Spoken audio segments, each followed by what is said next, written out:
The glass walls of the 37th floor office glowed with the dying embers of sunset. Richard Hale, a billionaire CEO whose empire stretched across continents, stood with his back to the door. The city skyline glittered beneath him, but to Richard, it felt like a cage of lights, a reminder of everything he owned, and everything he had lost. He had built his fortune with ruthless precision.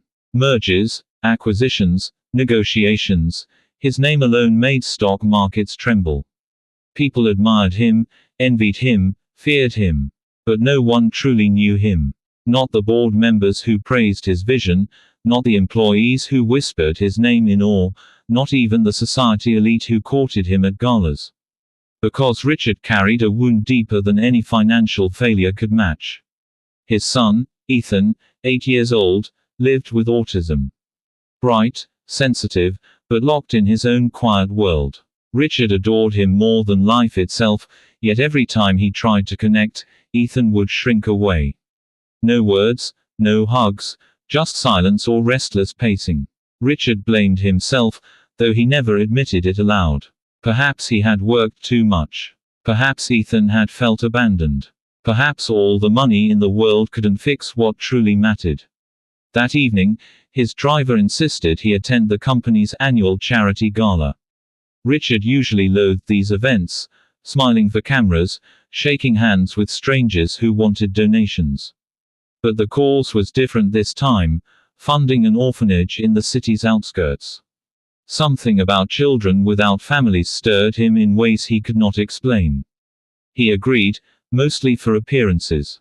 The ballroom was a palace of chandeliers, silk gowns, and champagne glasses clinking. Laughter echoed, but Richard walked among them like a ghost. His mind was already on Ethan, who waited at home with the nanny. He had almost turned to leave when he saw her. A girl, no older than 10. She didn't belong among the glittering crowd.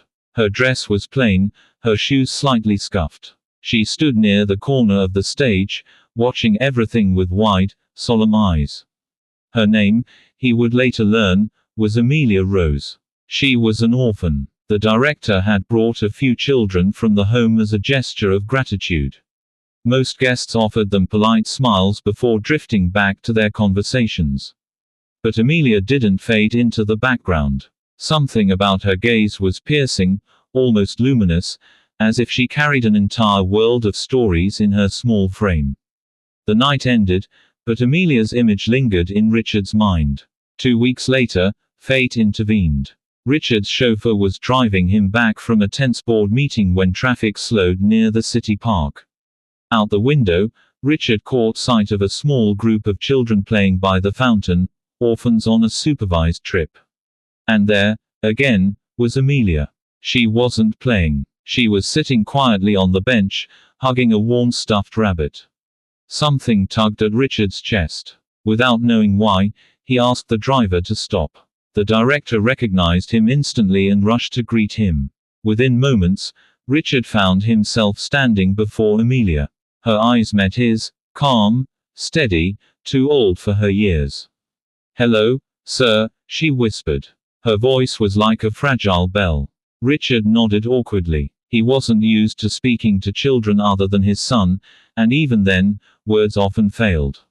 But Amelia smiled faintly, as if she understood his silence. The weeks that followed changed everything.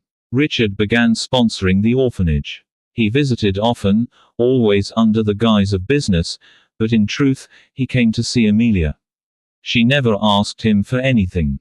She simply listened, sometimes speaking softly about the other children, about the stars she liked to watch from the rooftop, about how she wondered what it felt like to have a father. Richard's heart cracked a little more each time. One rainy afternoon, he decided to bring Ethan with him. He didn't expect much. Ethan disliked new places and usually retreated into himself. But something inside Richard whispered that maybe, just maybe, Amelia could reach him in ways no one else had. The orphanage's playroom smelled of crayons and rain-damp clothes. Ethan clung to the doorway, refusing to step inside.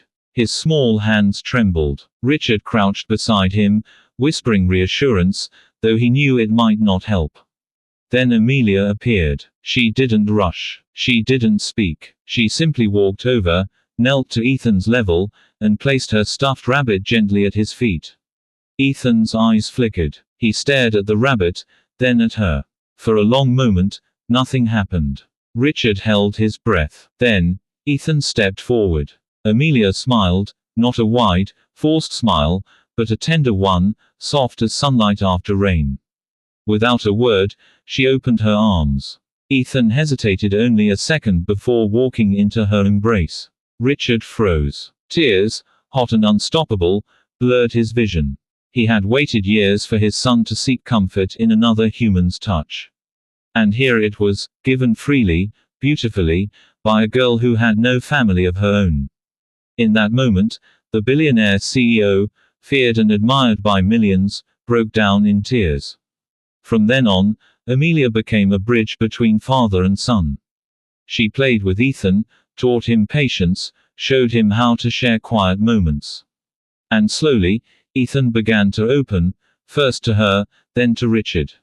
Nights that once echoed with silence were now filled with laughter, however small and fragile. Richard found himself reading bedtime stories again, sitting beside Ethan as he drifted to sleep.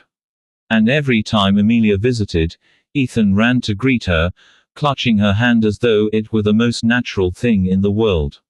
The man who once believed money could solve everything realized that love, kindness, and connection were beyond price. And one evening, as Richard watched Amelia braid Ethan's hair while the boy giggled, he whispered a promise to himself. Amelia will never be alone again. Months later, he fulfilled that vow. Amelia Rosehale, his daughter, in name and in heart, finally had the family she had always dreamed of. And Richard. He was no longer just a billionaire CEO. He was a father, twice blessed.